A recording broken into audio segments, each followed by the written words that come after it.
Um, okay, a little bit more context. 3 words to describe because that's a cool thing to do on LinkedIn, right? So nerd, teacher at U of T, and also an entrepreneur in digital health.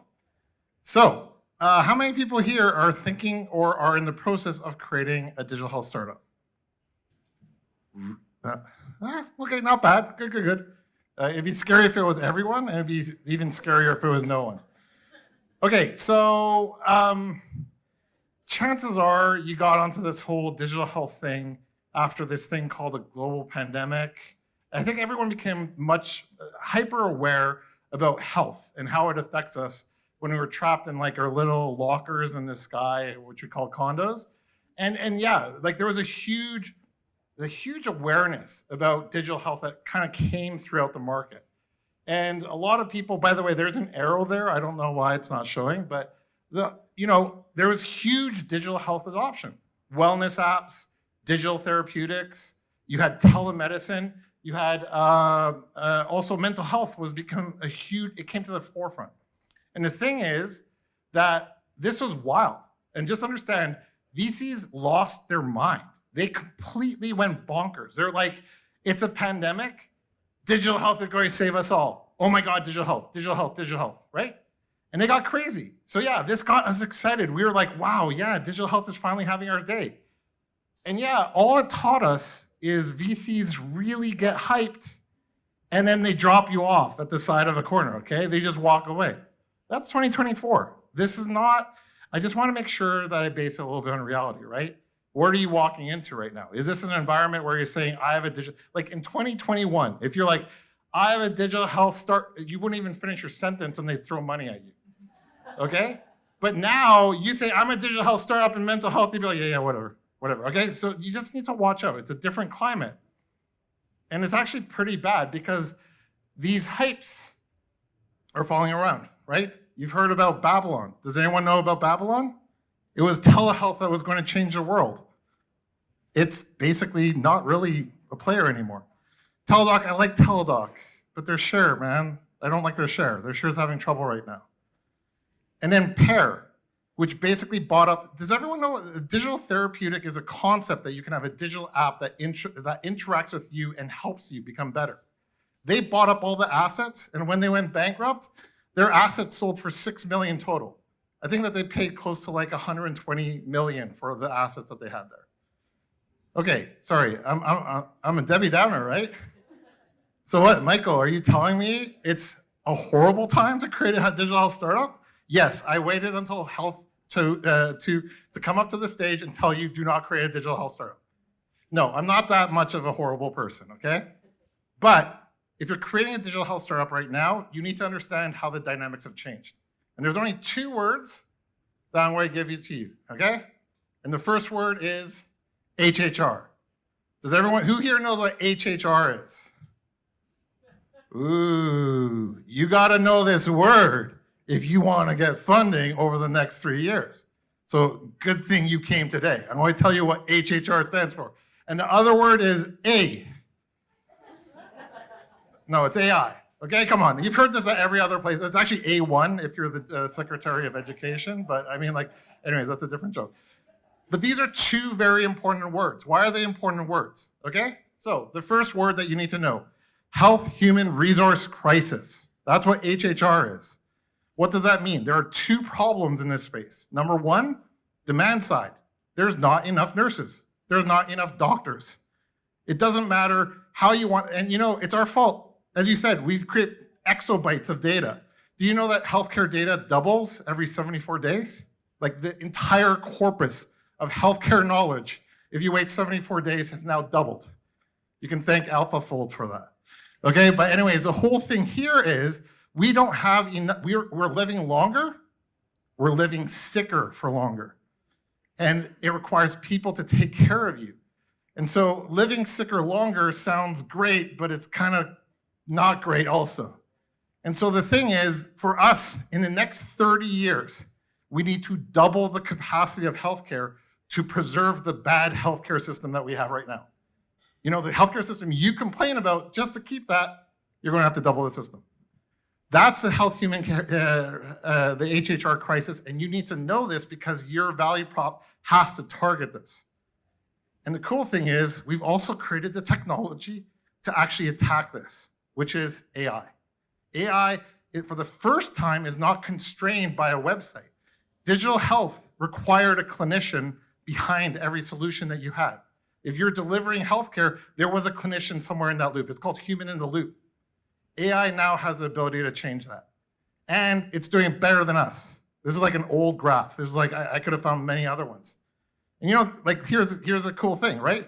The USmile exam, which is basically how they test if you're a good physician in the US, a Canadian startup, Pathway, in Montreal, kick their butts.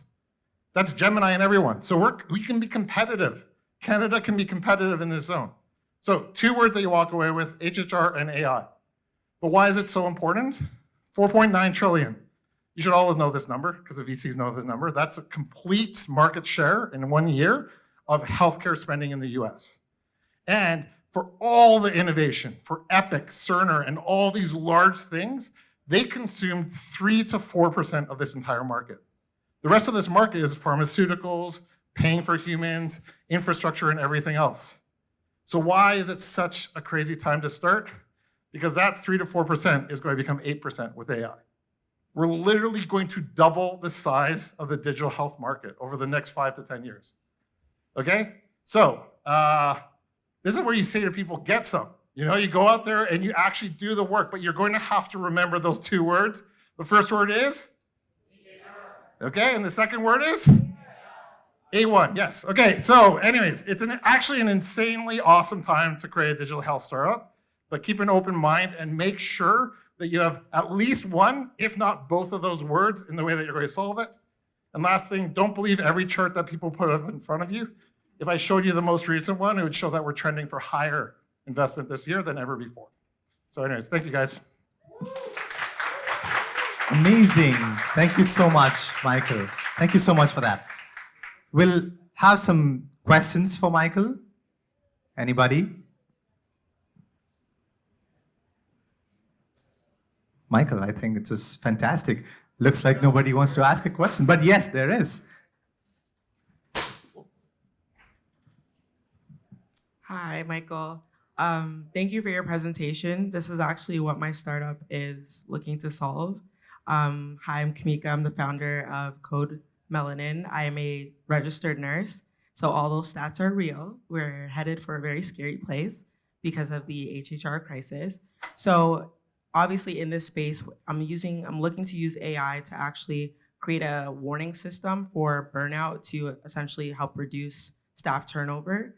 But I'm sure you can imagine like trying to sell or pitch something to healthcare facilities can be challenging. So what would be your recommendations for looking to how to go about pitching new technology or a new approach to healthcare facilities? Okay, that's a great question. In Canada, I'm assuming? Are you pitching into Canada? Starting with Canada. You might want to reconsider that. But if you're pitching into Canada, you need to meet them at their problem space. So when you have an extremely defined product, sometimes that's a little bit hard, which means that you need to get a hospital that has an innovation program to kind of create that first step for you. If you have a more flexible solution where it's not designed, then there are challenges that keep on coming up. A good network is the Can Health Network. They keep on posting challenges that hospitals and clinics have. And then the second part of the answer is try selling into the US, because if you can create an ROI at a clinic level, they can sign a check and a contract. Whereas in Canada, it's a lot more difficult. Okay. Oh, another question. Hey, Michael, thank you. That was a great talk. What other trends do you see where AI is going to disrupt healthcare over the next few years? I just told you it's going to double the entire digital health market in the US. That is, do you know how long we fought to get to 3 to 4%? That was like 40 years of just like, use technology, please. And it got to 34, and then AI comes as like, okay, let's just double that. So I'll answer your question. I think that you have to think about AI. Like if you go out there and you think you're going to replace a doctor, you are going to get shot down. Okay, do not. There's a reason why it's very hard to create a successful real estate app. It's because there's a large industry that doesn't want you to create an app. And if you think healthcare does not have that, then you're mistaken. However, HHR, the other word you need to remember, is that the industry is crumbling. We do not have enough clinicians to serve the needs of patients. So what you do is you find that stuff that every doctor, nurse, pharmacist hates doing, and if AI can do it, congratulations, you found your niche. Anyone else?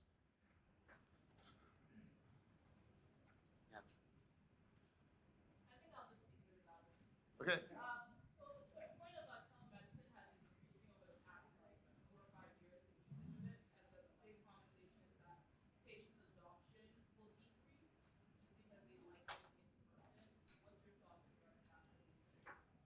Okay, the decrease in telemedicine has nothing to do with patients not adopting it. It has to do with the fact that the people who pay for healthcare can't control how much telehealth that you have. But also on top of that, you got to always remember Microsoft, okay?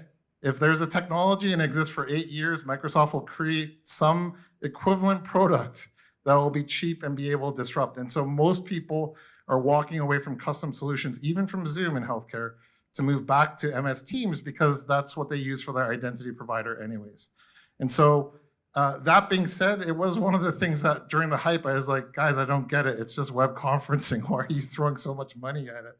I think I'm vindicated now, but I mean, the whole thing is always watch out when Microsoft can completely destroy your business model. That's my one lesson to you. We have one more in the back. Okay. Thanks for your presentation. Really quickly, probably the most benign question you're going to get. Is that deck going to be available, your presentation? Oh God, you can make sense of that without my talk track? Yeah, please. Okay. Take it. I will share the links with you, but remember, only 2 words you need to walk away with: HHR and AI. That's all. Okay, thanks guys.